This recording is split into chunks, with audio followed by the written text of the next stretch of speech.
এরপরে 2014 সালে জুনে আমি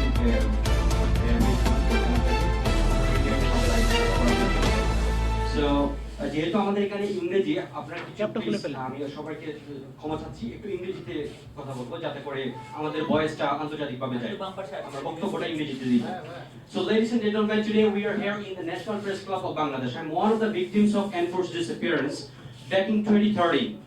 So at that time, I was one of the writers who actually stood up against the Hepazat massacre, which was committed by some of the law enforcement officials of Bangladesh. I used to write articles on newspapers and pictorials.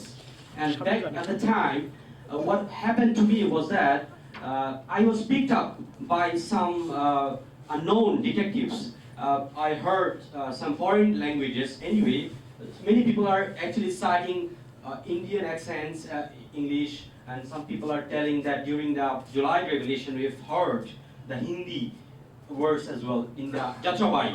So right now we were supposed to have International Crimes Tribunal prosecutor here, but due to some of the issues, perhaps they couldn't come here. But today I would love to tell to the world that there and to the people who are actually going to watch my video after my speech here. I want to be very much specific to the United Nations-led committee on the enforced disappearance. I have already been there and I have already reported everything what happened with me and all others who actually got out of that very absolutely horrifying condition over there during the secret detention centers.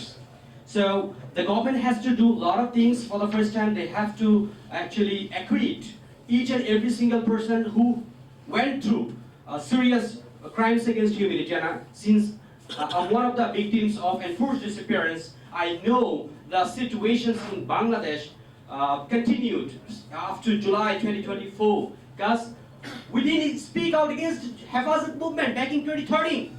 And I was one of the person back in 2013 when I spoke out, I went to the prison. The government considered me one of the terrorists and they filed case against me, they staged drama, they wanted to malign me with all of the negative stereotypes. They called me so-called militant Islamist fundamentalist.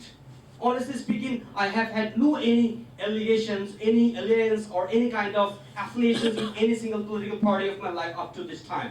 I was a researcher of international relations and I did my law course as well. I knew about the international human rights law, I knew about the diplomacy and foreign policy very well. So they are not supposed to teach me or school me regarding these issues about international foreign policy and diplomacy and how to write about, how to demonstrate my view regarding genocide, how to speak out against these kind of crimes against humanity. And I did these things very well.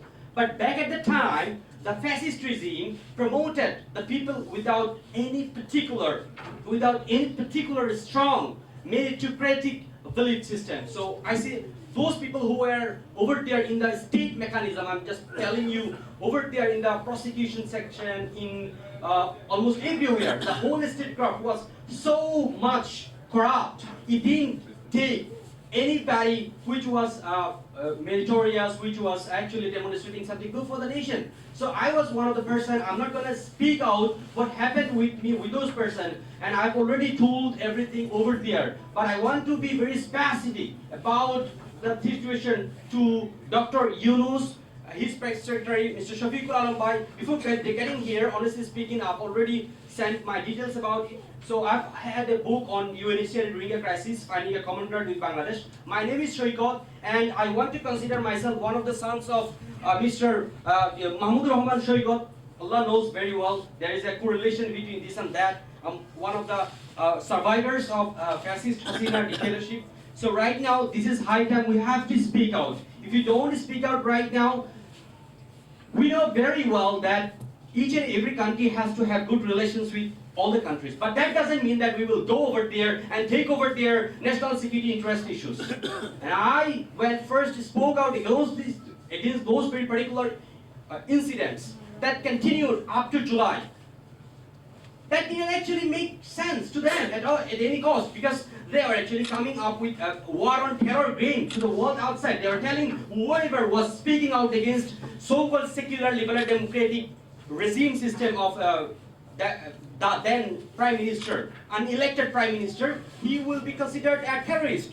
So that is an absolute disgrace and outrage for each and every single one in the society. And the world came to know that all the enforced disappearance and all the crimes against humanity that that very particular regime committed at the time, that was absolutely horrible, and that has to be provided to the International Crimes Tribunal in such a way.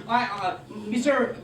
Tajul Islam, the prosecutors of International Crimes Tribunal have had conversations with me. I hope they will be getting to know about my speech here today as well. I'll be sending my message to them, and the government has to take very decisive action as soon as possible, because there are 15 years of fascist bureaucrats, law enforcement agencies, media persons, media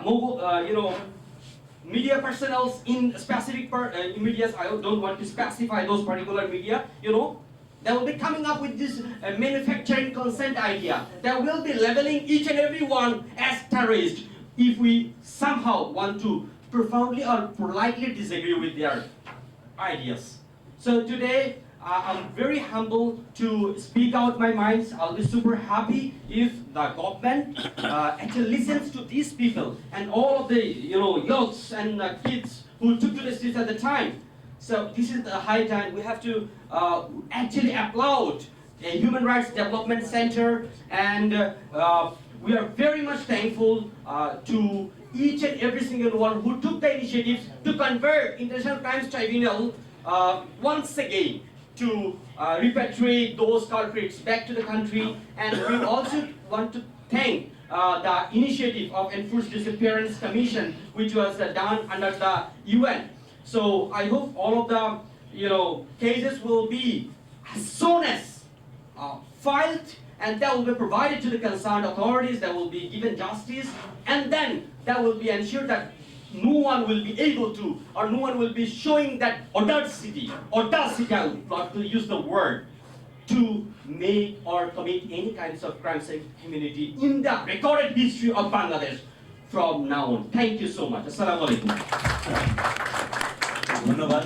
চমৎকার ভাবে বলছেন। আমাদের interim government ক্ষমতায় আসার পরপরই আপনারা জানেন যে গুম প্রতিরোধ বিষয়ক যে জাতিসংঘের সনদ ছিল তারা র্যাটিফাই করেছে। আমরা সাধুবাদ জানাইছি। এখনো